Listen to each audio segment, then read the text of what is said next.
Hey folks, welcome back. It's time for another update roundup.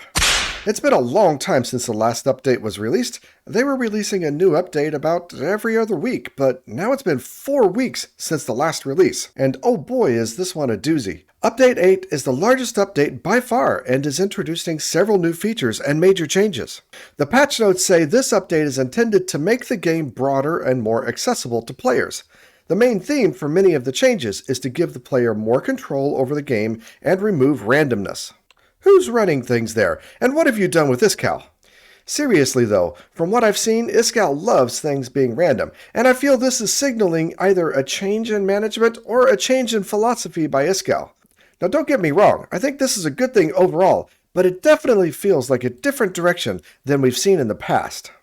I also hope that they've used the extra time to test things out really well. So far, every single update has had a hotfix. At least one. And honestly, this is not a great track record. I really hope this release goes well, but here on Vaultcraft, we tend to wait quite a while before installing the new updates, because there's always some kind of little problem. Well, that didn't age very well. Exactly an hour after the release of Update 8, a hotfix was released. So I guess let's hope that's the end of that, but yeah, come on guys, hotfixing every single update is not a good way to go. Well anyway, now it's time to dive into the contents of Update 8. Let's start off with the new blocks added to the game. Each one is the heart of some new or reworked feature of the game. The first one we'll take a look at is the inscription table. Inscriptions are here to replace runes, and the inscription table is how you can craft them. Previously, runes could only be found in the vault and represented a specific kind of room in the vault. You could add them to a crystal to guarantee that the room of that type is generated somewhere in the vault. However, the vaults can generate with a lot of rooms, and you spend a good deal of time running around looking for that one room that you've added. The devs realized this wasn't very fun and scrapped runes completely. In fact, after Update 8, existing runes won't be able to be used at all. Inscription pieces are found in living chests and sometimes wooden chests, and you can even find complete inscriptions in living chests as well. When you craft an inscription, you can pick the room that you want to craft, so this is already better than finding random rooms for rooms that you don't care about. I mean, who wants to find a rune for a factory room? Not me. Now the inscription table is pretty pricey, but that reflects its overall intended use later in the game, I think, too. When you craft an inscription, it will roll random completion and instability and time values. However, inscriptions that are found in the vaults already completed will roll better values than those that are crafted. So in this one, you can see we've got a completion of 18%, a time of 1 minute and 22 seconds, and an instability of 5%, but it will add the blacksmith room. Completion is a brand new mechanic to the game. The completion value will determine how much the vault generates based on the percentage. The incomplete portion of the vault will be filled in with vault bedrock, making it inaccessible. Crystals already have an instability value that comes from adding catalysts, but this too has been revamped, and we'll cover it a little later. The last value of time is how much time you have in the vault. Now clearly with 1 minute and 22 seconds in the vault, you're not going to have a lot of time for this blacksmith room, and so you need to create and add additional empty inscriptions to give you more time. So this one will give you 24 more seconds. But just creating the inscriptions isn't enough. They also have to be used with the seal of the architect. So first you have to take your crystal and put the architect seal on it, and then you can add the inscription to the crystal in order to control the layout. And the empty inscriptions can be added to the crystal in order to give you more time and completion. So this crystal has only 7 minutes of time and has picked up a curse somewhere along the way after I've added 6 empty inscriptions to it. That is a lot of work and a lot of materials to get 7 minutes of time with a blacksmith room? Ew! But let's go ahead and run it and see what a 38% complete layout does. Alright, let's see what this seal does. But here's the blacksmith room that we got through our inscription, and it looks like it is complete. I don't see any way out of here, and I guess that's part of the architect. I'm seeing a ton of vault bedrock, and this works differently than I expected. So it looks like any block that could be part of the generated room has a chance of being replaced with vault bedrock, and this can include any part of the room, including the chests and spawners and stuff. Fortunately, there are some chests in here, but I think this is going to be a lot less useful than it would otherwise. So, yeah, clearly you want to get your completion up near 100%. I definitely say there are a lot fewer ornate chests in this generated blacksmith room than there would be in a normal generated blacksmith room. But the really nice thing is you don't have to go searching for your room, and there really isn't anything else to do in the vault. Everything else is closed off. So that part is a big win. So let's take a moment and talk about the cost of these inscriptions. It looks like any of these Omega rooms will take 4 echoes and a lot of vault bronze and some chest scrolls to go along with it. The challenge rooms need about half as much and no echoes, so they're a little easier to deal with, which I guess makes sense because they're challenge rooms and you got to do a lot of fighting for them. But that's also in addition to the diamond block that's necessary for the architect seal. So I think it makes a lot of sense to put multiple of these inscriptions onto a crystal, as well as probably a few catalysts in order to get really good results with lots of extra chests and extra bonuses and stuff. Still, overall, it's very expensive. It's nice to be able to have that kind of control, but very expensive. The next new block is another workstation. The Modifier Workbench is a little pricey, requiring an Artisan Station as one of its base components and some chromatic steel. And the Artisan Station also requires a decent amount of chromatic steel. But this is definitely accessible, more of an early to mid-game time frame, I would say. Now this little beauty here lets you fill an empty prefix or suffix with the selected modifier. So if we put in a vault helmet here, we can see all of the modifiers that can be added to it. Now clearly not all modifiers are available all the time. They're gated by certain level requirements, which makes sense. An important thing to note is that it looks like not only do I have to be a certain level as a player, but also my gear has to be a certain level as well. But this is absolutely amazing. Nothing is worse than spending tons of bronze trying to get that new piece of gear set up just the way you want it, and then failing. It'll also make it a lot easier for you to craft a gear set tailored to your playstyle, such as having lots of item quantity or item rarity modifiers, or maybe even mana and mana efficiency for a mana shield build. Each gear piece can only have one modification added to it though, but that's more than we could get before, so it's a definite win. And look, you can even remove one and then add a different one later if you like. Now, in order to be able to add something to the gear, you have to have an open, empty prefix or suffix, depending on what that modifier needs.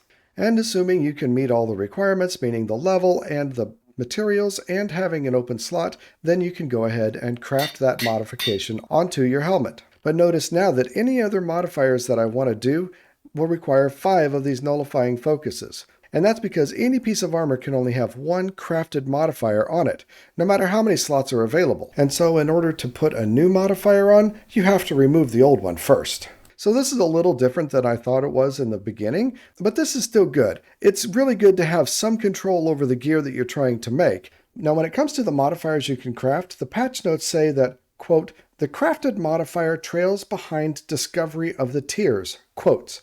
And I was pretty confused by this sentence, honestly, but I think I got it figured out.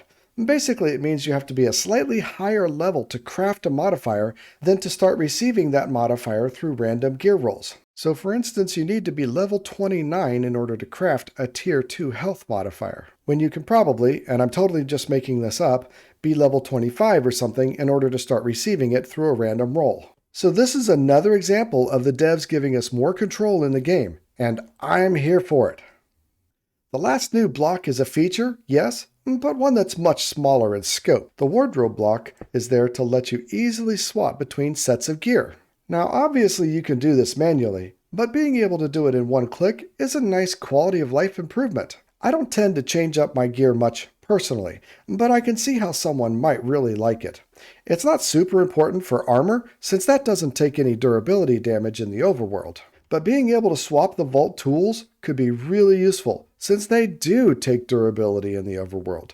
I know I've accidentally used up a vault pick just mining for vaultstone one time, and I'm probably not the only one out there to say that. So this lets you set up 2 full sets of armor and be able to store them ready to be swapped. That includes all of your trinkets and all of your hotbar items too. So with one click of a button, boom, they're all on me. And you can even choose your style of display, the semi-transparent style like this, or the fully opaque version like this. It's really just a better armor stand, quite honestly. And it should be no surprise that the armor stand is the basis of this particular block, but also requiring a block of vault diamond. So yeah, not something you're going to get to right away, but definitely a nice quality of life thing when you can afford it.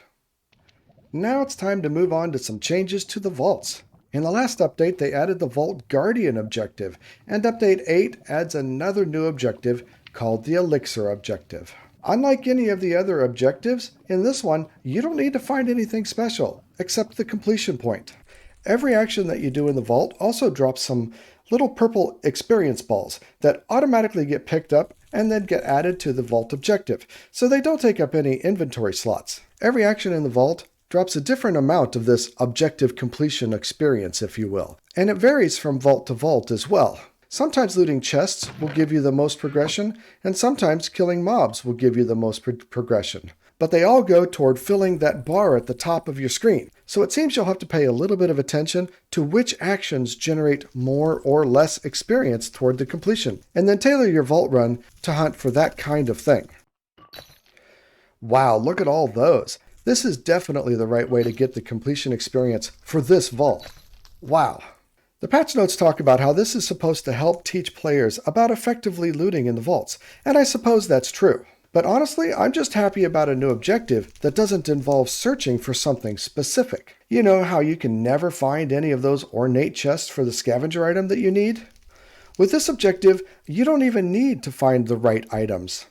Even if you do find that ornate chests yield the most progress toward the completion, you don't have to find them. Since everything yields some progress toward the completion, you can make up for it by just doing more actions in general. Honestly, I think this is a great addition. Wow, once I found the right thing to do in the vault, I got this objective completed really quickly. There is one thing you do have to find though, and that's one of these, a lodestone. It's got a really nice animation, making it a little easier to spot, but like everything else, it generates randomly in the room somewhere. I had to search about 5 rooms before I found this, so hopefully it shouldn't be that bad. But yeah, we all know from monoliths that sometimes finding something like this can be quite a pain in the bum. But when you are done, and you found it, just click it in order to complete the vault and be teleported away. Next up, the cake vaults get another revamp. Update 7 extended the length of cake vaults a lot and simplified the modifiers, and honestly I wasn't a big fan of it. Cake vaults were still fun in co-op though. This update changes things even more, and I don't like it at all. Now cake vaults have no targeted number of cakes to find. They just go on forever. Instead, you decide when to quit by triggering a cake pedestal, and this by itself isn't that bad. But it's limited to only 1 player per pedestal. And this just totally kills any co-op vaults. But yeah, it doesn't feel good to run back to the portal if you decide you aren't able to find enough cakes to complete the objective currently. And so this is a great way to try to keep on pushing even farther, trying to get the most out of it. But limiting them to only 1 per person makes co-op runs much harder. Especially considering that the cake pedestal is only found in about 10% of the rooms. As you can see, I had to go 12 rooms before finding one. Now it's possible that I missed it, because, you don't search every little bit of the room, but at the same time, it's equally possible to miss one if you're just running a normal cake vault, because you're trying to find the cake as quickly as possible. And just like all the other things, they can spawn anywhere in the vault. I'm down here on one of the lower levels, and this one happened to be more centrally located, but I'm sure they can spawn in places that are kind of out of the way as well. So this change is a big fail in my opinion. Co-op cake vaults are one of my favorite things to do, and this just totally kills them. Next up, the Scavenger Objective has been updated to add new scavenger items only found from mining ores. Up there in the second slot, you can see a new icon and a new item from mining ores. This isn't a really big change one way or another, but makes it so that all of the things you can do in the vault that generate vault experience also can generate vault scavenger hunt items. I know I've been disappointed to find an ore POI during a scav because it doesn't help meet the scav goal, but then honestly, I'm rarely able to meet the scav goals. So I guess this won't be that much different. I don't know if it's just me, but it seems like I can never find the right POIs to give me the right scavenger hunt items for whatever my objective is. Anyway, next up, several Omega and Challenge rooms have been updated. The Omega Trader room has been simplified, and there should be a lot more pedestals in it. Have you ever found a Trader room and had no pedestals in it? I did. It's so disappointing. So hopefully this doesn't happen anymore. The cost of all the trades is also now in bronze. Paint rooms have been buffed as well to generate more chests inside the paint buckets, and maybe even more paint buckets as well. This room has several, and this seems to be more than I've seen in the past. The crystal caves will no longer generate Larimar. I can see a whole lot of bennies and painites, but nope, no Larimar. This room will focus on all of the other ores instead. One update that I'm extremely happy for is the factory room update. Honestly, whenever I encounter a factory room, I just turn around. I absolutely hate them and think there's nothing worthwhile in there, so I'm really happy to see a revamp. First off, the main path is now clear of mobs, and the central spawner in unbreakable glass has been removed. All of the other spawners are ambush spawners, so it should be possible to clear out the room. Additionally, there can be a giant bucket which can contain ancient debris and, very rarely, blocks of netherite. The other POIs around the room still contain compressed blocks, but they should be so much easier to get now at this point. Lastly, the village room has been updated a little bit as well to remove all of the spawners in the village and make the labyrinth down below a little more rewarding. There's now only one way down into the labyrinth, and it's guarded by these metal grates that can appear pretty well anywhere in the village room. In this case, it's right here in the middle of the canopy. And as we head down into the labyrinth, we notice that it is very different than the old stronghold. It definitely feels more labyrinthine and less stronghold-like. In fact, because they call it a labyrinth and not a stronghold, I don't know whether the end portals are still part of this or not. After exploring this a bit, I will say it seems like it's not. I've found 2 of these rooms so far, and neither one of them has had an end portal, so I really don't think that's a thing anymore.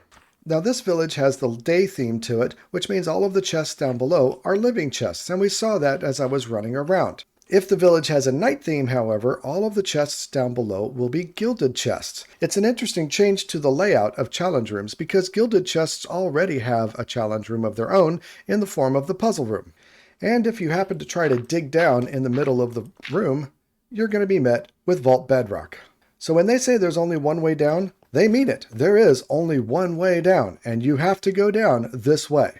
Now it seems like there might be a bug with the generation. The 2 village rooms that I found both had ladders leading down to vault bedrock. And even though the patch notes say that the village room should be safe, both of them had a house with a spawner in it. So it's not completely safe, and this might be a bug that might lead to a hotfix later on. In keeping up with the vaults, the hunter skill won't find chests that are part of a dungeon anymore.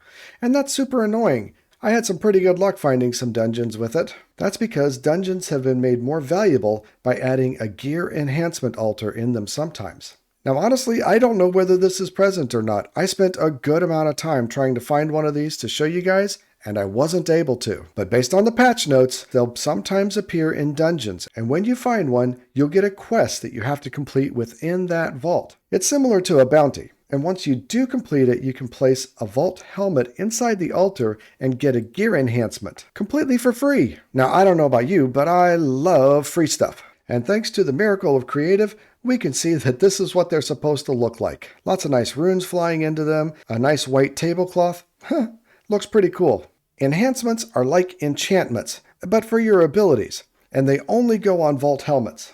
Things like increasing the damage from Nova or reducing the mana cost of Dash are the 2 examples given. Now only one person can interact with an enhancement altar within the vault, but there doesn't seem to be a limit for how many gear enhancements a person can get on one piece of gear. I mean, wow, that sounds absolutely amazing. I just wish I could actually find one. They must be super duper rare. Like I said, I ran all over 3 vaults trying to find one and couldn't. Additionally, at level 60 and higher, you can sometimes get modification archives from the chests in the dungeons as well. And those are used right here in the modification table to learn new modifications that you can't get otherwise. So that's 2 things that the dungeons now do that you can't do anywhere else. They've always been super deadly, and the rewards have been just okay, but these rewards are definitely better. Treasure rooms are once again buffed. I feel like something changed with treasure rooms every single update. I was in a co-op with Swarmy once, and he opened a treasure room and he was really disappointed. But let's go ahead and open this one up and see what we get. Nice looking chest. You know what? That's some pretty decent loot. 5 pieces of gear and a whole bunch of jewels. Well, that certainly sounds better than the loot that Swarmy said he got with his last treasure room. So, okay, it sounds like they've been buffed. But one change that I absolutely love is that Mimi cubes are gone. If you haven't encountered one, well, the cube would copy your gear when it hit you and then use it against you. So that amazing Vault Axe is now smacking you upside the head, and the overall effect is that they were way too strong. There are a couple of new rooms being added as well. First is an Omega room called the Cove, which has coin piles. This one was definitely missing because there was an Omega room for every kind of treasure except coins. The other one is the Diamond Caves, which contain a lot of diamonds, but is only found in the Lush Cave theme. I assume it's a common room like the Chromatic Iron rooms, but the notes don't really say one way or the other. The vaults are also getting a lot easier for new players in the early game. From past update videos, I've had comments from people who are upset at the recent changes and how they're making starting out in the vaults a lot more difficult. And I feel they're right. These changes will hopefully help a lot, though. First off, all spawners will be ambush spawners and will only produce one wave of mobs. So you don't need to worry about breaking the spawners at these low levels, which was a big complaint after the tool revamp in Update 7. Next, all vaults below level 5 will get Beginner's Insurance, which will remove all traps from the vault. This isn't huge, but it's definitely a help. Plus, when it comes to spawning skeletons, they won't spawn with bows below level 15, nor will any wraiths spawn at all. These mobs are definitely more difficult to handle, and removing them will help new players a lot. Lastly, pylons are more common under level 20, and they'll focus on health and regeneration, so that's another way to get help. Like I said, I feel like the last few updates have made the early game progressively harder, so I think these changes are all very good. The last thing about the vaults is that the possible vault objectives have been changed up, with less randomization and more progression. Under level 10, only monolith objectives are possible, and there should also be a lot more monoliths, which will be great because they're sometimes very difficult to find. And at this low level, the objective should never have more than 2 monoliths. Between 10 and 20, only monolith and elixir objectives are possible. Scavengers are then added up until level 50, at which time guardian objectives are finally added. Each type of objective has an equal probability as well. Initially, the probabilities were weighted against one type or another, but now they're all equally probable. As for the rewards from completing a vault, those too have been equalized. All completion crates will now yield the same level of rewards. I'm not sure if this is a good thing, honestly. Some objectives are harder than others and deserve a better reward. On one side I have the Elixir Award crate, and on the other I have a crate. And this was from my testing today. So let's open them and see what we get. The Elixir. Wow. See, 2 pieces of armor and several jewels. All right. And the crate. I see lots of pieces of armor and lots of jewels. But yeah, honestly, they look pretty similar. Now moving out of the vaults, the instability system has been reworked to generally allow more modifications to be made to a crystal. Instability is a percentage chance that adding something to a crystal will fail. Currently, when the instability roll fails, the crystal becomes exhausted and doesn't permit any more changes. Under the new system, though, you get a curse instead. But that means you can still keep adding things to the crystal. Players can deal with the curse or try to mitigate them with motes or immunity idols. The recipe for making catalysts has also gotten cheaper thanks to a reduction in cost to the mystical essence. And there's a better chance of making catalysts without any negative modifiers on them. But also now, the negative modifiers will be hidden from the player and not revealed until the vault is open. This is one area where being surprised is not a good thing in my mind. And lastly, a new Chaos Catalyst can be found in treasure rooms sometimes as well. This will give you a whopping 30 random modifiers when entering a vault with it. I doubt they're all good either, so honestly this one doesn't sound like much of a treasure to me. Another new thing that's been added is that sometimes you can get an augment inside a completion crate. The augment will match the theme of the vault that you just completed and can later be added to a crystal in order to set the theme. It's a small thing, but it's a nice thing. I've had a bounty to kill wraiths for ages now, and I just haven't been able to do it because I can't always get the theme that I need.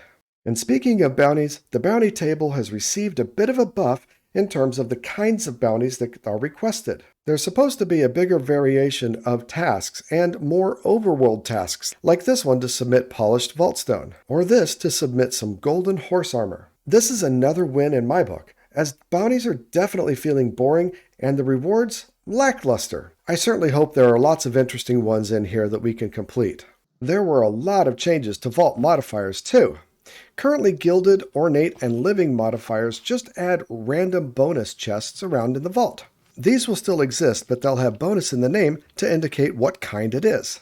So now there's bonus living and living, both of which can come from catalysts. Now honestly, I'm not real sure what this living modifier does.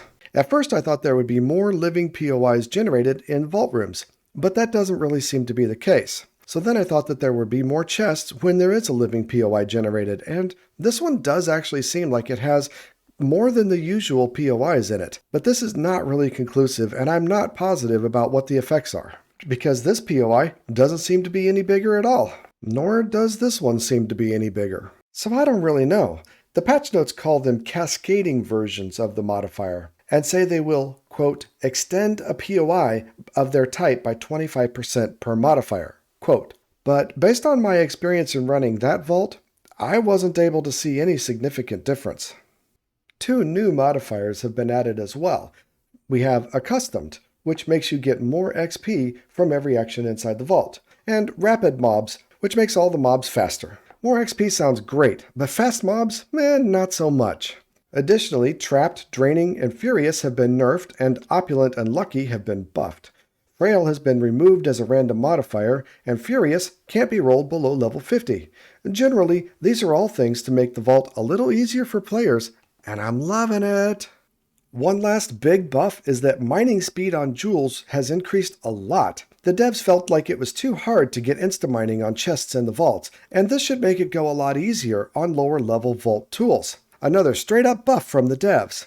And if we look at the 2 jewels that I got from those crates, yeah, this is a whole lot bigger than any other mining speed jewels I've seen in the past. Wow, wow, wow. I told you it was a big update. This has been a lot more work than I anticipated, but we finally made it through.